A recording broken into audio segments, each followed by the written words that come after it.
S K super TMT, the long life TMT. ಇನ್ನು ರಾಜ್ಯಾದ್ಯಂತ SIR ಆರೋಪ ಅಂದ್ರೆ ಎಸ್ಐಆರ್ನಲ್ಲಿ ಅಕ್ರಮ ಆಗಿದೆ ಅನ್ನುವ ಆರೋಪ ಕೇಳಿಬಂದಿದೆ. ನಾಳೆ ಬಿಜೆಪಿ ಜೆಡಿಎಸ್ ಮೈತ್ರಿ ನಾಯಕರಿಂದ ಆಯೋಗಕ್ಕೆ ದೂರನ್ನ ಕೊಡಲಾಗುತ್ತೆ. ಬೆಂಗಳೂರಿನಲ್ಲಿ ರಾಜ್ಯ ಚುನಾವಣಾ ಅಧಿಕಾರಿಗಳಿಗೆ ಕಂಪ್ಲೇಂಟ್ ಅನ್ನ ಕೊಡಲಾಗುತ್ತೆ ಮೈತ್ರಿ ನಾಯಕರು. ಕೇಂದ್ರ ಸಚಿವ ಎಚ್.ಡಿ. ಕುಮಾರಸ್ವಾಮಿ, ಕೇಂದ್ರ ಸಚಿವ ಪ್ರಹ್ಲಾದ್ ಜೋಶಿ, ಪ್ರತಿಪಕ್ಷದ ನಾಯಕ ಆರ್ ಅಶೋಕ್ ಸೇರಿ ಹಲವರು ಚುನಾವಣಾ ಆಯೋಗಕ್ಕೆ ಕಂಪ್ಲೇಂಟ್ ಕೊಡುವ ಸಾಧ್ಯತೆ ಇದೆ. ರಾಜ್ಯಾದ್ಯಂತ ಎಸ್ಐಆರ್ ಪ್ರಕ್ರಿಯೆಯಲ್ಲಿ ಅಕ್ರಮ ನಡೀತಾ ಇದೆ ಅನ್ನುವ ಆರೋಪವನ್ನ ಬಿಜೆಪಿ ಕೂಡ ಮಾಡ್ತಾ ಇದೆ, ಜೆಡಿಎಸ್ ಕೂಡ ಮಾಡ್ತಾ ಇದೆ. ಇದಕ್ಕೆ ಸಂಬಂಧಪಟ್ಟಂತೆ ವಿಡಿಯೋ ಸಾಕ್ಷ್ಯಗಳನ್ನು ಕೂಡ ಬಿಡುಗಡೆ ಮಾಡಿದ್ವು ಎರಡೂ ಪಕ್ಷದ ನಾಯಕರು. ಈ ವಿಚಾರಕ್ಕೆ ಸಂಬಂಧಪಟ್ಟಂತೆ ಮೈತ್ರಿ ನಾಯಕರು ನಾಳೆ ರಾಜ್ಯ ಚುನಾವಣಾ ಅಧಿಕಾರಿಗಳಿಗೆ ದೂರನ್ನ ಕೊಡ್ತಾರಂತೆ. ಯಾರೆಲ್ಲ ಅಂದ್ರೆ ಎಚ್.ಡಿ. ಕುಮಾರಸ್ವಾಮಿ, ಪ್ರಹ್ಲಾದ್ ಜೋಶಿ, ಪ್ರತಿಪಕ್ಷದ ನಾಯಕ ಆರ್ ಅಶೋಕ್ ಕೂಡ ಇವರಿಗೆ ಸಾಥ್ ಕೊಡುವ ಸಾಧ್ಯತೆ ಇದೆ ಅಂತ ಹೇಳಲಾಗ್ತಾ ಇದೆ. ಹೊಸದಾಗಿ ಎಸ್ಐಆರ್ ಪ್ರಕ್ರಿಯೆ ಆರಂಭಿಸಬೇಕು ಅಂತ ಕೇಂದ್ರ ಸಚಿವ ಕುಮಾರಸ್ವಾಮಿ ಅವರು ಹೇಳಿದ್ರು. ಸೊ ಇದೇ ವಿಚಾರಕ್ಕೆ ಸಂಬಂಧಪಟ್ಟಂತೆ ನಾಳೆ ರಾಜ್ಯ ಚುನಾವಣಾ ಅಧಿಕಾರಿಗಳಿಗೆ ಕಂಪ್ಲೇಂಟ್ ಕೊಡೋರಿದ್ದಾರೆ ಮೈತ್ರಿ ನಾಯಕರು. ಇನ್ನು ಎಸ್ಐಆರ್ ವಿಚಾರದಲ್ಲಿ ಮಾತಿನ ಸಮರ ಮುಂದುವರೆದಿದೆ. ಯಾರ ಬಗ್ಗೆ ಅಂದ್ರೆ ಎಸ್ಐಆರ್ನಲ್ಲಿ ಅಕ್ರಮ ಆಗ್ತಾ ಇದೆಯಲ್ವಾ, ಅದ್ರ ಬಗ್ಗೆ. ಸಚಿವ ಪ್ರಿಯಾಂಕ್ ಖರ್ಗೆಗೆ ಸಚಿವ ಪ್ರಹ್ಲಾದ್ ಜೋಶಿ ತಿರುಗೇಟನ್ನ ಕೊಟ್ಟಿದ್ದಾರೆ. ಚುನಾವಣಾ ಆಯೋಗ ಕತ್ತೆ ಕಾಯ್ತಾ ಇದೆಯಾ ಅಂತ ಪ್ರಿಯಾಂಕ್ ಖರ್ಗೆ ಕೇಳಿದ್ರು. ಈ ಮಾತಿಗೆ ಕೇಂದ್ರ ಸಚಿವ ಜೋಶಿ ತಿರುಗೇಟನ್ನ ಕೊಟ್ಟಿದ್ದಾರೆ. ಚುನಾವಣಾ ಆಯೋಗ ಕತ್ತೆ ಕಾಯ್ತಾ ಇದೆಯಾ ಅಂತ ಕೇಳ್ತಾರೆ. ಆದ್ರೆ ಕತ್ತೆ ಕಾಯೋದಕ್ಕೆ ಲಾಯಕ್ಕಿಲ್ಲದ ಸರ್ಕಾರ ಎಲ್ಲಿದೆ? ದರ್ಗಾ, ಮಸೀದಿಗಳಲ್ಲಿ ಎಸ್ಐಆರ್ ಅರ್ಜಿ ಕೊಡ್ತಾ ಇದ್ದಾರೆ. ನಾಳೆ ಕೇಂದ್ರದ ಚುನಾವಣಾ ಆಯೋಗಕ್ಕೆ ದೂರನ್ನ ಕೊಡಲಾಗುತ್ತೆ.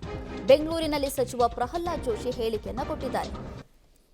ಎಸ್ಐಆರ್ ವಿಚಾರದಲ್ಲಿ ಗೊಂದಲ ಉಂಟಾಗಿತ್ತು, ಆ ವಿಚಾರಕ್ಕೆ ಸಂಬಂಧಪಟ್ಟಂತೆ ಮಾತಾಡಿದ್ದಾರೆ.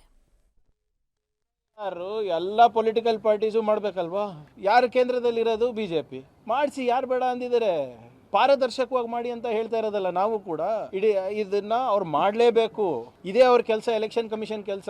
ಒಂದು ಒಳ್ಳೆ ಮತದಾರರ ಪಟ್ಟಿ ಕೊಡಬೇಕು, ಚುನಾವಣೆ ಸರಿಯಾಗಿ ನಡೆಸಬೇಕು. ಇದು ಬಿಟ್ಟರೆ ಬೇರೆದೇನು ಕೆಲಸ ಇಲ್ಲ ಅವ್ರದ್ದು. ಈ ಆತಂಕ ಸೃಷ್ಟಿ ಮಾಡ್ತಾರೆ ಅದು ರಾಜ್ಯ ಸರ್ಕಾರಗಳ, ಕಾಂಗ್ರೆಸ್ ಪಕ್ಷನ. ವಾಡಿ ಎಲೆಕ್ಷನ್ ಕಮಿಷನ್ ಅವ್ರು ಏನು ಕತೆ ಕಾಯ್ತಾ ಇದ್ದಾರಾ? ಅವ್ರದ್ದು ತಾನೇ ಜವಾಬ್ದಾರಿ. ಮತ್ತು ಒಬ್ಬರು ಯಾರೋ ಮಂತ್ರಿ ಮಹಾಪುರುಷರು, ಅವರು ಜಗತ್ತಿನ ಎಲ್ಲ ವಿಷಯದ ಬಗ್ಗೆಯೂ ಮಾತನಾಡ್ತಾರೆ. ಕರ್ನಾಟಕ ರಾಜ್ಯದ ಕಾನೂನು, ಕರ್ನಾಟಕ ರಾಜ್ಯದಲ್ಲಿ ಡ್ರಗ್ದವ್ರನ್ನ, ಬೇರೆ ಡ್ರಗ್ ಪೆಡ್ಲರ್ಸನ್ನು, ಸಿಂಥೆಟಿಕ್ ಡ್ರಗ್ ಮ್ಯಾನುಫ್ಯಾಕ್ಚರಿಂಗ್ ನಮ್ಮ ರಾಜ್ಯದಲ್ಲಿರುವುದು ಮತ್ತೊಂದು ರಾಜ್ಯದ ಪೊಲೀಸರು ಬಂದು ಹಿಡಿದ್ರು ಇವರಿಗೆ ಗೊತ್ತಾಗಲ್ಲ. ಹಾನಗಲ್ಲದ ರಟ್ಟಿಹಳ್ಳಿಯಲ್ಲಿ ಪಟಾಕಿ ಹಾರಿಸಿದ್ರಂತ ಕೈ ಕಡಿತಾರೆ. ಇದ್ಯಾವುದು ಏನಾಗಲ್ಲ. ಆದರೆ ಉಳಿದೆಲ್ಲ ವಿಷಯದ ಬಗ್ಗೆ ಅವರು ಮಾತಾಡಿ ಏನು ಕೇಳಿದ್ದಾರೆ? ಚುನಾವಣಾ ಆಯೋಗ ಕತ್ತೆ ಕಾಯ್ತಾ ಇದೆಯಾ? ಚುನಾವಣಾ ಆಯೋಗ ಎಲ್ಲವೂ ಸರಿ ಮಾಡುವ ಪ್ರಯತ್ನವನ್ನು ಮಾಡಿದೆ.